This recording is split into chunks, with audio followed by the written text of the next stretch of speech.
Goeiemôre, almal wat ons gaan sien aanlyn. Soos ons sê, klik, like, share en subscribe. Nee, dit is nie vir my eie aansien nie, maar dit is so die woord kan uitgaan na die wêreld daar buite toe. Amen. Goeiemôre. Ek wil vanmôre gesels oor 'n man wat nie baie oor gepraat word nie. 'n man wat baie selde genoem word in die woord van die Here, wat oor gelees word, maar nie regtig behandel word nie.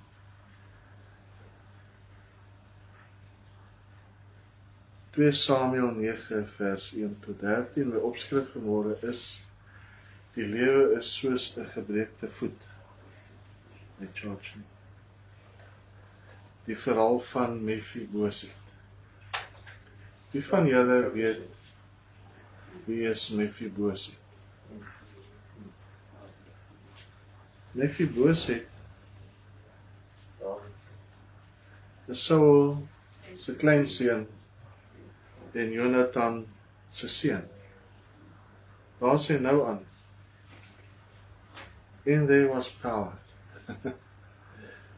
En ja, kom, ek wil 'n bietjie ons lees van hom en dan gaan ek bietjie gesels oor sy lewe en hoe ons dit in ons eie lewens kan toepas. So ons maak ook vir ons by 2 Samuel 9 vers 1 tot 13. Kom ons lees saam met die woord van die Here. 2 Samuel 9 vers 1 tot 13.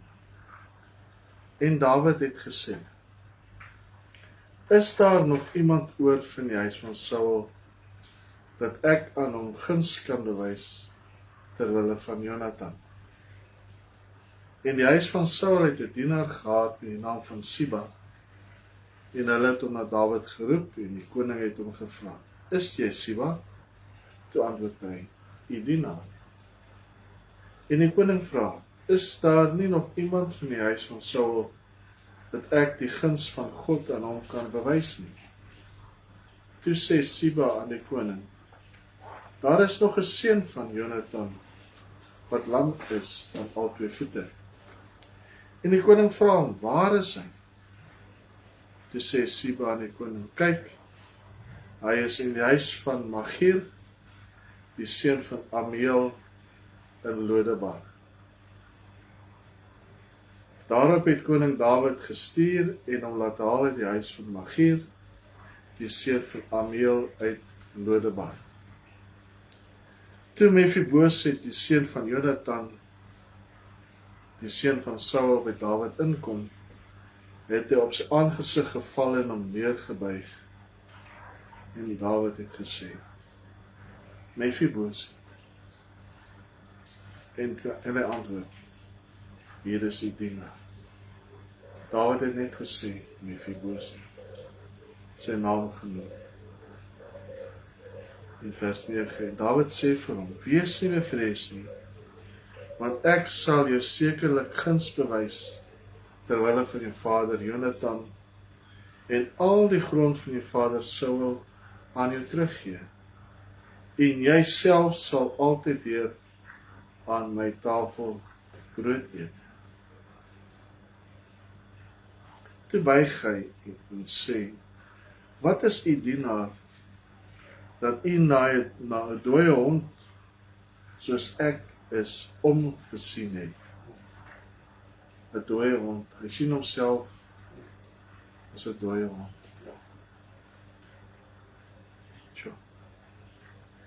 Vers 9, en die koning het Siba, die dienaar van Saul, geroep en vir hom gesê: alles wat Saul en sy hele huis gehad het, gee ek aan hierdie seun.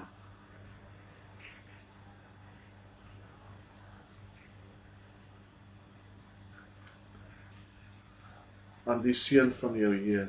En jy moet vir hom die grond bewerk, jy en jou seuns en jou slawe, en jy moet voedsel inbring, dat die seun van jou Heer brood het om te eet. Maar Mephiboset, die seun van jou Heer, sal altyd weer aan my tafel brood eet. En Siba het 15 seuns en 20 slawe gehad. Dis 'n groot familie. 15 seuns. 20 slawe. Toe sê Siba aan die koning, net soos my heer die koning sy dienaar beveel het, so sal u dienaar doen. En Mefiboset het aan die tafel van Dawid geëet soos een van die koning se seuns. En Mefiboset het 'n jong seun gehad met die naam van Micha, en almal wat in die huis van Siba gewoon het, was Mefiboset se dienaars. En Mefiboset het in Jerusalem gewoon, want hy het altyd deur aan die koning se tafel geëet, en hy was lam van al twee voete. En hy was lam van al twee voete. Tot sover. Kom ons bid saam. Hemelse Vader, baie dankie vir die woord vanmôre. Dankie dat ons die woord kan lees. Dankie dat die woord skerper is as enige tweesnydende swaard, en dit kan dring deur na murg en been, en kan skeiding bring tussen wat reg en verkeerd is, die waarheid en die onwaarheid. En ek vra dat jy my sal help, dat ek die woord reg sal sny, dat ek waarheid sal spreek, dat ek die mense sal antwoorde sal opbou met u waarheid, Here. Maak my 'n skoon kanaal vir u, Here, vergewe my sondes wat ek gedoen het, wetend en onwetend. En ek dank u vir u goedheid en u getrouheid. Ons loof en ons prys u daarvoor, Vader. Amen. Wat het hier gebeur? Wie van julle ken die verhaal van Mefiboset? Ons lees dit maar net so vinnig deur, maar weet ons nie regtig wat in Lodebar gebeur het. Wat is die stad Lodebar waar hy naartoe gevat is? So fenomenaal. Ons leer van Mefiboset ken as 5-jarige seun van Jonathan en die kleinseun van koning Saul. Toe die nuus breek van sy pa en sy oupa se dood op die slagveld, het sy oppasser in die raas vir Mefiboset, toe hy 5 jaar oud was, opgetel en hulle het gehardloop. En in die haas het hy hom laat val. En hy is krepeel gelaat op albei sy voete. En in die haas het hy permanente skade opgedoen, en hy was mank vir die res van sy lewe. Iets wat in sy lewe gebeur het, wat nie sy eie toedoen was. Hoekom het dit gebeur? Hy het gehoor dat Dawid nou die nuwe koning gaan wees, en die gebruik was, wanneer daar van konings verander word, van een koning na ander koningshuis, het die nuwe koning die reg om die vorige koning se hele familie uit te wis. Want hulle mag nie troonopvolgers agtergelaat word, wat later van tyd die troon kan as hy eie toe eien. So dat hele familie, hele geslag is uitgewis. En dis wat die dienaar nou gevrees het, dat hy vir Mefiboset weggevat het. Hulle vlug toe na Lodebar, waar Magier toe vir Mefiboset inneem en hom versorg in liefde en aanvaarding aan die seun bewys. Wat is Lodebar? Lodebar is 'n stad van verlatenheid, 'n stad van die dood, 'n stad van vergetelikheid, 'n stad wat jy nie graag wil bly nie. Dink maar aan die slums daar in Indië, dink maar aan ons eie kropbuurte waar die mense bly, waar daar niks aangaan, dit is net 'n gesteel, en dit is 'n gehoerery, en dit is net, daar gebeur niks. Niks groei nie. Mense het geen vooruitsigte van die lewe nie, dit is maar net, hulle gaan maar net van dag tot dag. En dis hoe Lodebar was.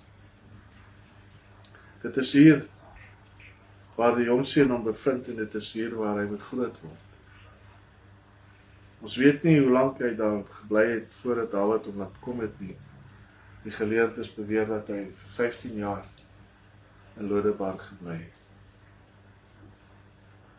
'n Seun wat gewoond was aan die beste. Hy is 5 jaar oud, hy was 'n prins, hy was 'n troonopvolger na sy pa Jonathan.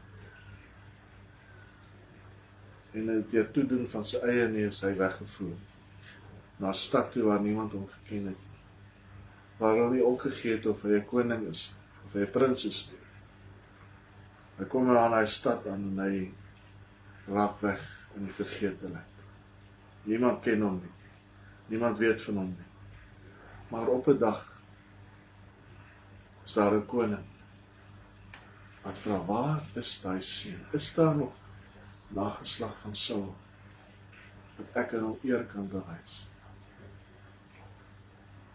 Op 'n dag is daar 'n koning wat jou geroep. Toe jy in vergetelheid was, toe jy in Lodebar gesit het, is daar 'n koning wat jou naam geroep het. Gesê, kom na my toe, en ek sal jou die eer bewys. Tjoh. En ek dink dit moes 'n baie aangename tyd vir Mephibosheth gewees het in my stad. 15 jaar, wat in hy stopstraat moes rondloop, en rond hardloop en vir homself 'n lewe uit te kap.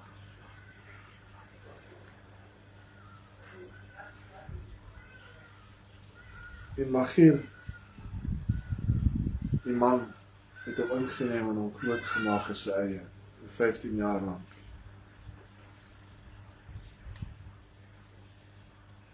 Die vir hierdie ding spring nou rond.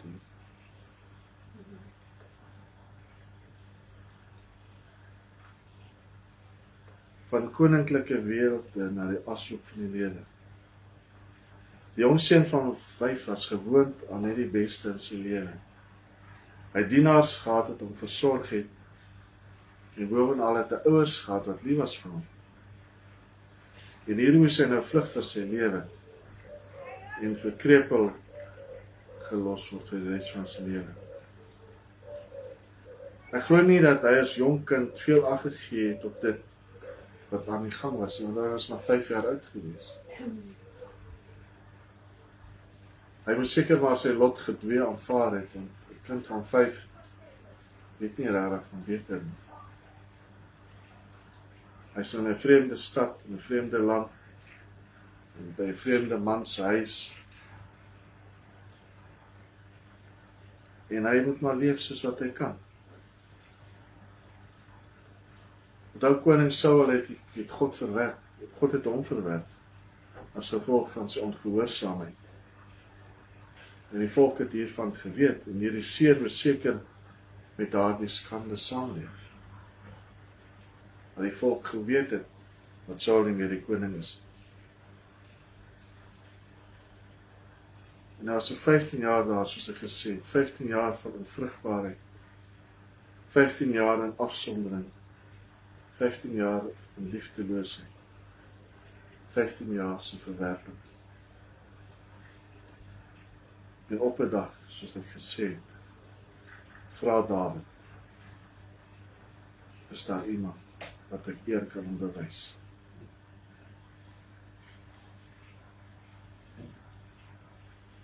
Kan ons vandag ons vertroue volkome in die Here plaas, dat hy ook op ons kan sien? Is jy miskien op die plek, is jy miskien in 'n Lodebar in jou lewe vandag? Hoe is jou geestelike lewe? Hoe is jou lewe vandag met die Here? Wil hy jou ook nie uitroep soos wat hy vir Mephibosheth geroep het nie?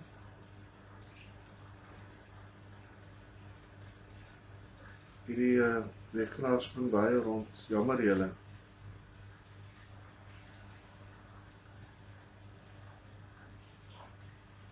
Sprekend van Mephibosheth se karakter, het hy nie 'n wrok gekoester teenoor die man wat indirek vir sy toestand verantwoordelik was. Want dit is eintlik Dawid se skuld dat hy krepeel is. Want die dienaar het weggehardloop omdat hy gedink het Dawid gaan hulle hele familie uitwis. So Dawid was indirek verantwoordelik vir sy toestand. Dat hy vir 15 jaar in Lodebar gesit. Dat hy vir 15 jaar gekrimpeer het van ellende. Maar hier kom hy nou, in Dawid se aangesig. En hy koester geen wrok nie. Wat het hy gesê? Vers 8. Toe buig hy en sê, wat is u dienaar, dat u na 'n dooie hond soos ek omgesien het? Hy het homself so laag geag dat hy gesê het, hy is 'n dooie hond. 'n Dooie hond. Dat is bevestig. Hier kom 'n lewendige hond hier by ons in. Die man het veroorsaak het dat hy moes vlug na 'n krotbeet en sy paleis moes opgee. En hy aanvaar vir Dawid. Die verworpene is nou aanvaar deur die koning en sy familie. Want hy is weggegooi. En hier sê Dawid, kom sit saam met ons aan die tafel elke dag. Hy word weer gereinstated as 'n prins. Hy sien homself as 'n dooie hond.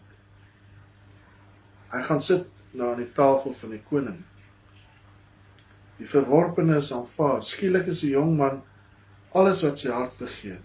Hy kry dit. Hy kry lande. Hy kry besittings. Hy kry mense wat na hom omsien. Hy slawe, mense, werkers wat die lande vir hom bewerk. Alles wat sy oupa gehad het, is nou syne.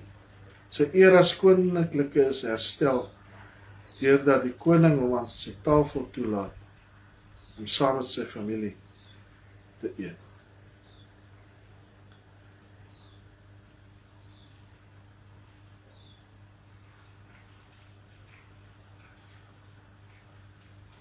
Sy status as 'n weeskind is deur die koning opgewerf, en hy kan sy kop hoog oplig en verklaar dat hy ook 'n koning se kant is. Kom ons lees 2 Samuel 16 vers 3 en 4. Ja. Hy is besig vir my. 2 Samuel 16 vers 3 en 4.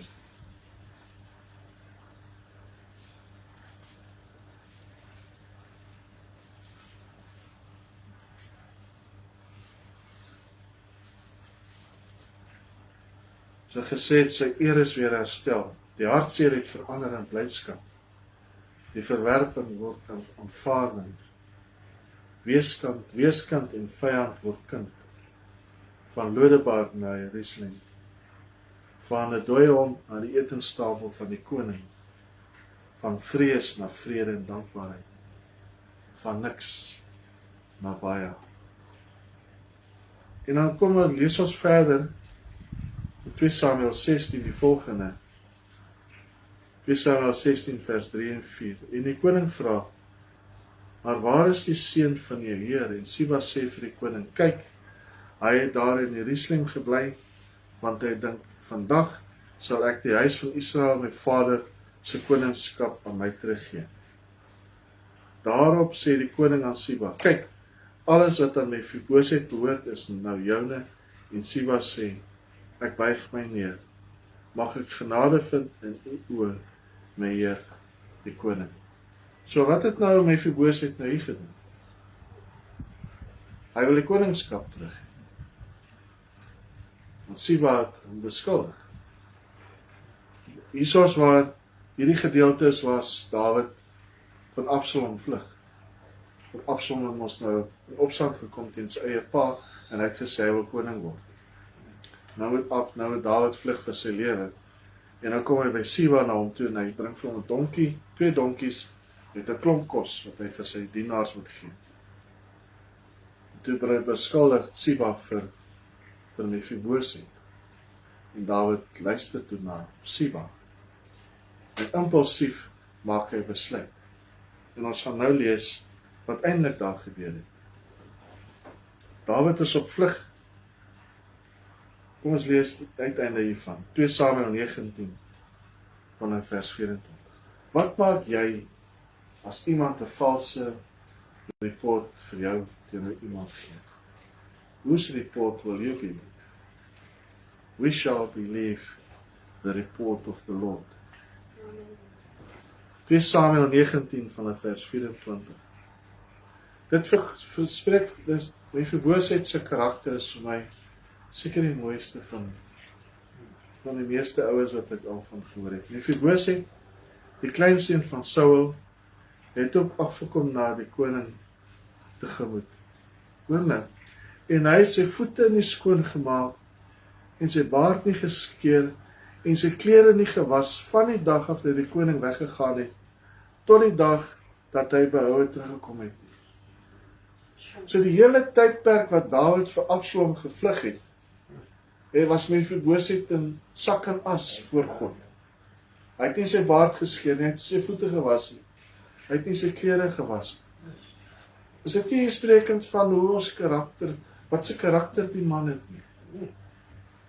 Dawid wat eintlik indirek verantwoordelik is vir sy toestand. Hy aanvaar as sy eie, as sy pa. En toe hy in Jerusalem die koning tegemoet kom, sê die koning vir hom: waarom het jy nie met my saamgetrek nie, Mephibosheth?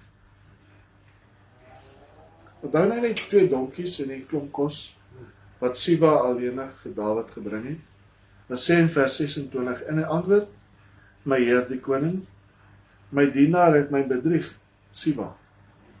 Want die dienaar het gedink, ek wil vir my die esel laat opsaal, dat ek daarop kan ry en met die koning kan saamtrek, want die dienaar is lam. En hy het ewenwel die dienaar by my heer die koning belaster, maar my heer die koning is soos 'n engel van God. My heer is soos die engel van God. Doen dan wat goed is in u oë. Want my hele familie was by my heer die koning niks anders as manne wat die dood verdien. Tog het u die dienaar opgeneem onder die wat aan die tafel eet. Watter reg aanspraak het ek dan nog meer om my verder op die koning te beroep? So, toe sê die koning vir hom: waarom nog meer woorde? Ek sê, jy en Siba moet die grond verdeel. So Dawid sê nou, hulle moet die grond wat vir Mephibosheth gegee is van Saul, moet hulle nou 2 deel vir Mephibosheth en vir Siba. In vers 30, en Mephibosheth het die koning geantwoord: hy kan ook alles neem, nadat my heer die koning behoue in sy huis teruggekom. Mephibosheth sê: koning, omdat jy veilig teruggekom het, en God jou bewaar het, kan jy my alles vir Siba gee. Ek wil niks hê. Is dit nie mooi nie? Mephibosheth het bewys dat hy Dawid se vertroueling is, en dat hierdie beskuldiging teenoor hom geen gronde het nie. Sy liefde en eerbied vir Dawid het staande gebly, en hy is vrygespreek deur die koning. Nou, hoe kan ons hierdie hele verhaal van Mephibosheth en Lodebar en sy verlamming op ons eie lewe toepas? Ek wil hier lees: coming out of Lodebar. This phrase is frequently used in Christian preaching to symbolize moving from a place of fear, inadequacy, or spiritual poverty into a place of God's grace, restoration, and abundance at the King's table. Is ons miskien vandag in Lodebar? Hoe voel dit? Is jy miskien op die plek waar jy nie moet wees? Is daar dinge in jou lewe wat veroorsaak dat jy in Lodebar sit? Onthou, daar's 'n stem wat roep: kom uit, Lodebar. Kom sit by my tafel. Hoekom is daar 'n verhaal in die Bybel van 'n jong man met integriteit en 'n verlede wat menig man en vrou permanente emosionele skade sou toedien? Hierdie verhaal is vir ons te leer dat wanneer dit voorkom of dit die einde is daar hoop en uitkoms. Daar is 'n belofte wat gespreek is, wat net vir jou bedoel is. Mephibosheth het van jongs af net teenspoed ervaar en vir 15 jaar het hy soos 'n verstoteling in 'n vreemde land gewoon. Maar op 'n dag, ver daarvandaan het daar 'n koning 'n woord gespreek. En daardie woord het sy lewe totaal en al verander. Is jy miskien ook in 'n situasie vandag wat nie jou eie toedoen is nie? Of miskien is dit 'n keuse en 'n besluit wat jy gemaak het, wat jou in Lodebar laat beland het. Wat kan ons doen? Is jy verwyder van die lewe wat Christus vir jou bestem het? Kom ons lees Deuteronomium 28 vanaf vers 1. As jy dan goed luister na die stem van die Here, jou God, om versorgvuldig te hou al sy gebooie wat ek jou vandag beveel, dan sal die Here jou God jou die hoogste stel bo al die nasies van die aarde. En al hierdie seëninge sal oor jou kom en jou inhaal as jy luister na die stem van die Here jou God. Geseënd sal hy wees in die stad. En geseënd sal hy wees in die veld. Geseënd sal wees die vrug van jou liggaam en die vrugte van jou land en die vrugte van jou vee, die aandeel van jou beeste en die aandeel van jou kleinvee. Geseënd sal wees jou mandjie en jou bakskoot. Die seëninge wat God vir ons instoor het as ons sy gebooie onderhou. As ons gehoorsaam is aan sy woord, sal dit goed gaan met ons. Amen. As ons dit nie doen nie, sal ons in Lodebar beland. Maar as jy 'n besluit neem, daar's 'n stem wat roep, daar's 'n koning wat jou wil teruggee. Luister na sy stem. Sonde veroorsaak dat ons 'n middelmatige Christen is. Dit voel asof daar nie groei is nie. Jy voel net, dit voel asof die handrem van jou Christelike lewe opgetrek is. Of jy het 'n groot bult wat jy moet uitry, maar jy is aan R50. Jy kom net nie bo uit. Die radkas is gestak, hy is vasgehak in 50. Jy kom net nie daar uit nie. Dis soos om 'n Fiat 128 uit teen 'n bult te probeer uitry wat in 50 rad vasgehak. En twee dames sit daar vas in daai bult en hulle kom nie daar uit.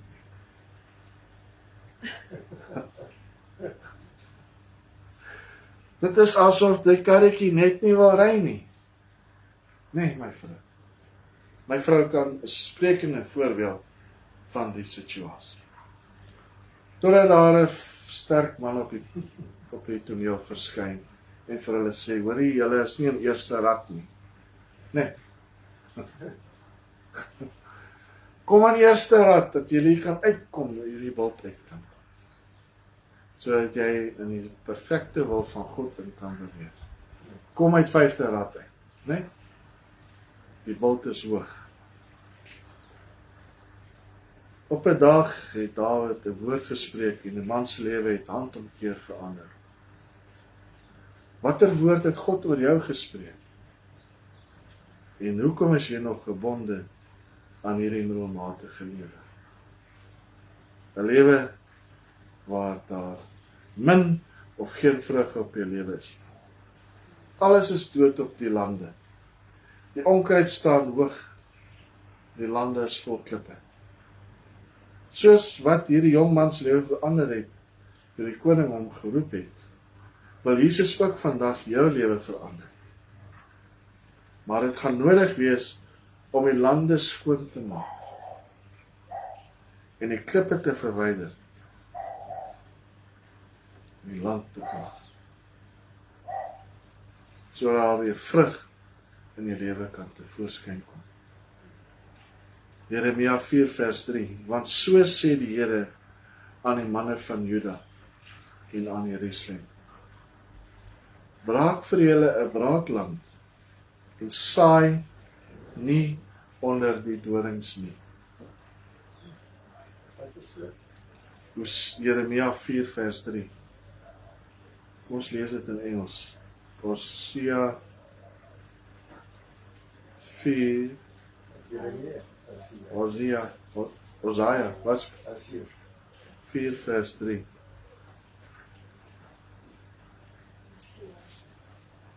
Therefore,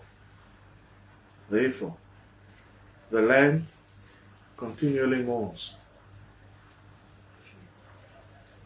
The land continually mourns, and everyone who lives in it languishes in tragic suffering. Klink dit nie soos Lodebar nie? Together with the animals of the open country and the birds of the heavens, and even the fish of the sea disappear. Huh? Wacht, ek is die verkeerde was.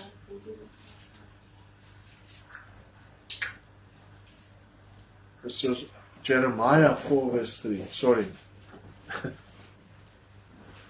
Jeremiah 4 verse 3, but dit klink net soos Lodebar. Jeremiah 4 verse 3, sorry guys. Jeremiah 4 verse 3.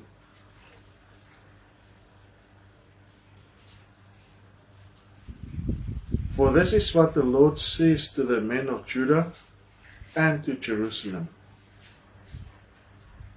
Plow your uncultivated ground for a season, and do not sow among thorns. So as 'n opdrag. Die saad wat jy saai, moenie tussen dorings saai nie. Wat beteken dit? Onthou julle, hierdie is nou spesifiek. Dis 'n spesifieke plek wat hier is, wat God sê, moenie tussen die dorings saai nie. Braak vir jou braakland. Cultivate, maak die pad, maak die land skoon, tref voorbereiding sodat jou saad wat jy saai in vrugbare grond val. Moenie jou saad gaan mors tussen die dorings nie. Dis 'n spesifieke plek. As ons na die gelykenis van die saaier kyk, het die saad mos geval langs die pad, tussen dorings en dussels, tussen klippe en vrugbare grond. Maar die gelykenis van die saaier klink vir my meer soos 'n haphazard aksie wat geneem is deur die saaier. Die saad word net gegooi, versprei. En van die saad het langs die pad geval, van die saad het in die klippe geval, van die saad het in die dorings geval, en van die saad, meeste van die saad, het in vrugbare grond geval. Maar hier sê hy spesifiek, moenie tussen die dorings saai nie. Do not sow among thorns. Kom ons kyk wat beteken dit. Wat beteken die thorns? Hoekom sê hy moenie don't sow among thorns? Waar is die gelykenis van die saaier? Lukas 15? Nee. Gelykenis van die saaier.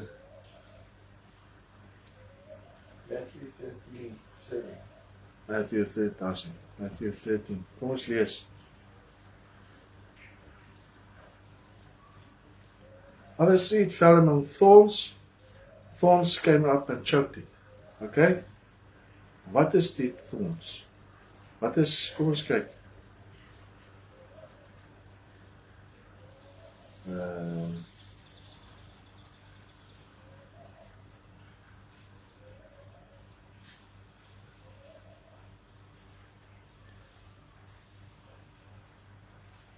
vers 22, Matthew 13 verse 22. What does it mean to sow among the thorns?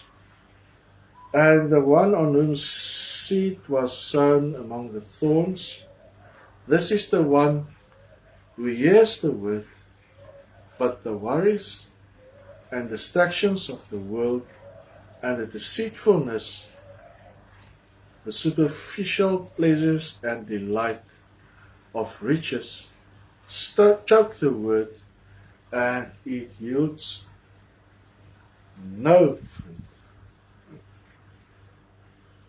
So in die Ou Testament waarsku God vir hulle, moenie julle saad in die dorings saai nie. Want it is distractions and worries of the world and the deceitfulness of riches choke the word, and it yields no fruit. Moenie jou saad mors op mense wat net worry oor hulle geld, waar hulle kos gaan kry en hoeveel geld hulle in die bank het en hoeveel sterk hulle groot huise hulle het, hoeveel karre hulle het nie. Daardie mense moenie die saad ontvang nie, want daar is nie groei in die saad nie. Die saad yield no fruit. The seed yield no fruit. Die saad is nie vrugdraend. Weer, Here help ons dat ons nie soos hierdie mense sal word. Werk al jou bekommernis op hom en hy sal vir jou krag gee. Vertrou ons werklik die Here volkome vir die dag van môre. Matteus 6 vers 33. Hy kyk na die mossies. Hulle worry nie. Maar die Here sorg vir hulle. Is ons nie meer werd as 2 mossies nie? Is baie mossies nie. Plaas jou vertroue volkome in die Here. Braakvreugde, braakland, so wanneer die saad gesaai word, dit op vrugbare grond sal val. So dit sal 30 of 60 of 100voudige opbrengs kan gee. Moenie tussen dorings saai. Is dit nie ook dat ons sê, ja, ek weet nie.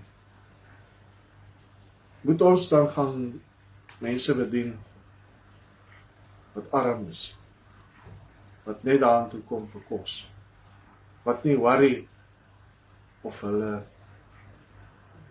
lewens reg is met die Here nie. Moet ons nog steeds die saad gaan saai.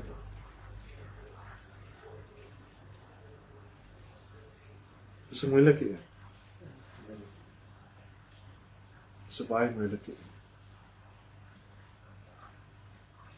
Want hy sê vir ons, moenie jou saad saai tussen dorings. Dis worries. Mense wat hulle skuldig maak om te worry. Worries brings distraction. Distraction of the world and the deceitfulness and superficial pleasures and delights of riches choke the word, and it yields no fruit. Dan die mense wat arm is net so skuldig daaraan as die mense wat ryk is.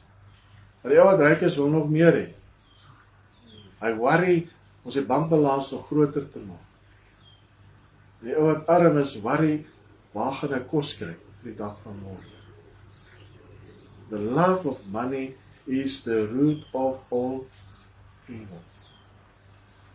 The lack of money and the abundance of money is the root of all evil. The love thereof.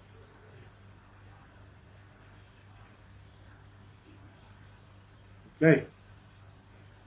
Moenie jou saad saai tussen dorings nie.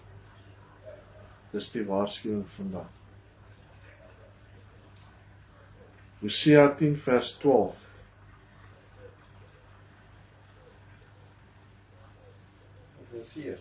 Ja. Daar het my program nou toegemaak.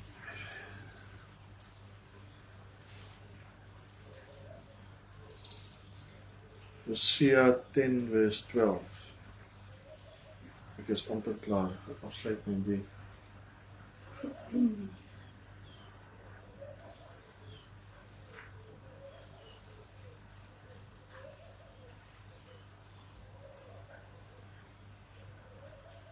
Sure.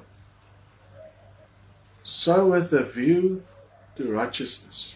So think when that righteousness like seed may germinate.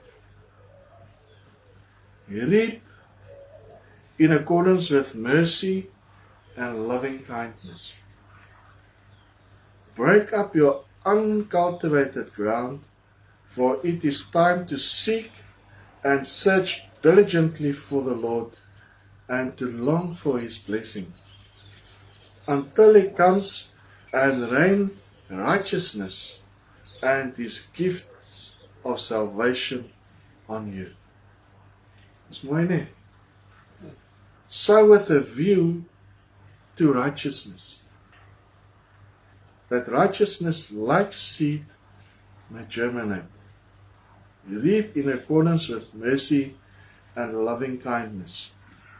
Break up your uncultivated ground, for it is time to seek and search diligently for the Lord and to long for His blessing, until He comes to rain righteousness and His gift of salvation on you.